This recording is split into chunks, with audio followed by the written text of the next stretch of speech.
Hi, my name is Brooke Armstead, and I'm going to be performing the task Basic CPR. Okay, so the scenario is this is an emergency situation where this animal has come in and does not seem to be responsive, does not seem to be breathing. So the first thing I'm going to do is I'm going to put this animal on, I'm going to put this animal on right lateral recumbency.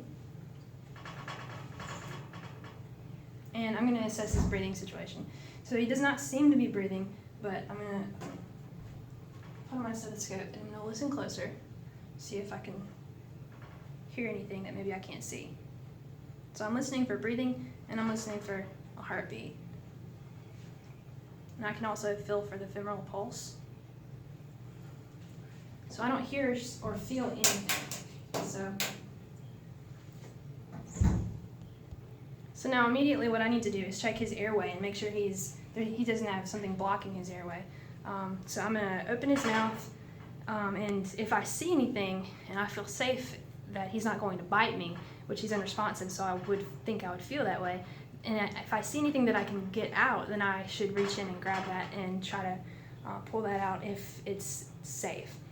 If I don't see anything and I can see that his airway is clear, then my next step is to extend his neck upward and close his mouth with my hand, and I'm going to give a mouth to snout breath. So I'll hold his muzzle closed with my hand and put my entire mouth over his nose and give him 2 breaths. And what I'm watching for with my eyes is for that chest to rise. And what I don't want to do is put too much breath. I only want to give the lung capacity. So that's an okay situation if I can give that mouth to snout. But that only gives him 16% oxygen, what I have. So another option is to insert a trach tube. So to do that, I'm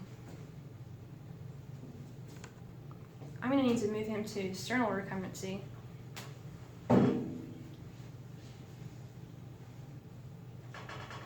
Just like this. And I'm going to insert a trach tube.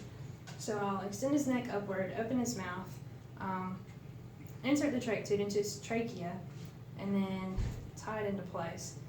And this is ideal because with this trach tube in place, I'm able to either use the ambu bag, which will give him 21% oxygen, or I could even hook him up to our oxygen machine and give him 100% oxygen, which would be the best option.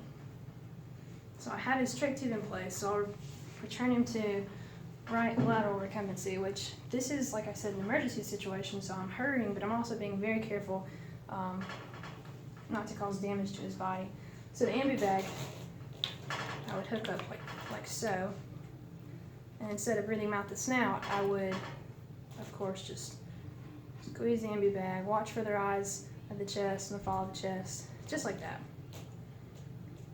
And if I wasn't using the ambu bag and I was using our oxygen machine, I could just turn the oxygen on, hook him right up to the oxygen, and the oxygen machine would help me give 100% oxygen. So you'd have, that's really the best option. So if we could do that, that would be ideal.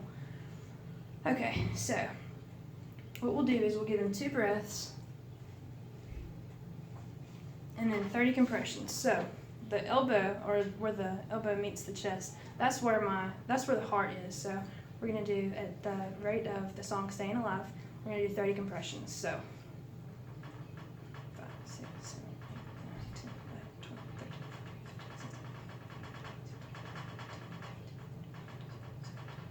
12, 13, 30 and 2 breaths. 1, 2, and then 30 compressions.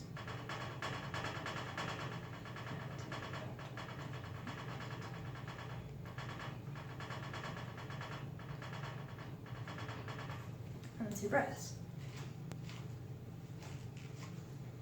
So, at the point where I feel like he may have spontaneously started breathing again, I can stop and reassess the situation. I can put my stethoscope back on, listen for a pulse. I can also listen for the heartbeat, or feel back here for the femoral pulse. At which point, if the heart was beating again and he was breathing again, then I could stop this, and we would continuously monitor him constantly checking his mucous membranes, his temperature, his breathing, his heart rate, and constantly we're waiting on the doctor to tell us the next step. So he may want an IV catheter, and then we would prep for that, or he may want to. He could want to do anything. We just have to be ready for what he wants us to do, and constantly monitoring our patient. And that is basic CPR.